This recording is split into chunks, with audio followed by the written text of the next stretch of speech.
Mes enfants adorables, je suis là. Pendant cette séance, nous verrons la deuxième partie de la lecture. Un mauvais geste. Après avoir bien lu le texte, voici quelques questions de compréhension à réaliser. Qui sont les personnages de ce texte? Où se passe l'histoire? Que demande la maîtresse? Comment réagissent les élèves?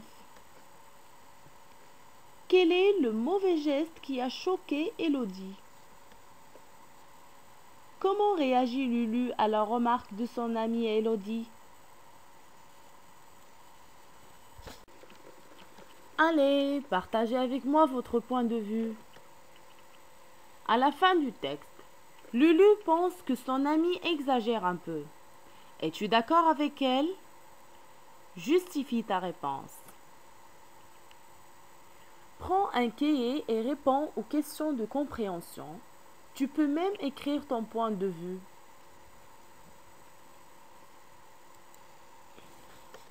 Après avoir fini votre travail, essayez de faire une petite comparaison entre vos réponses et cette correction. La première réponse. Les personnages de ce texte sont Lulu et Élodie. La deuxième.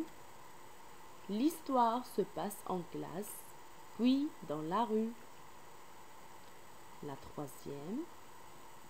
La maîtresse demande aux élèves de réfléchir à ce que le mot écologie signifie pour eux. Les élèves soupirent. Ils pensaient de ne pas avoir de devoir. La quatrième réponse. Lulu fait tomber le papier d'emballage de ses gâteaux par terre et ne le ramasse pas. La cinquième réponse. Lulu a dit à son ami que tout le monde fait des mauvais gestes. Et la dernière.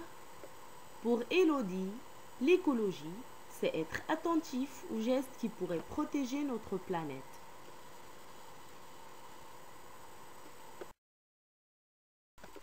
Si j'ai un conseil à vous donner, c'est de bien lire et comprendre pour donner du sens au texte et pour repérer des informations.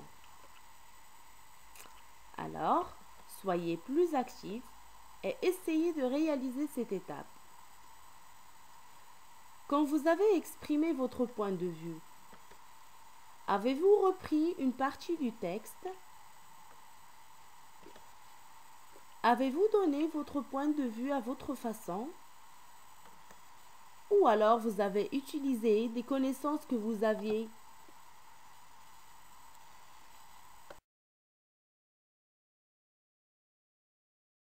Quand on pratique, on comprend mieux. Et quand on veut, on peut. Merci mes chers enfants pour votre attention et pour votre engagement. À la prochaine!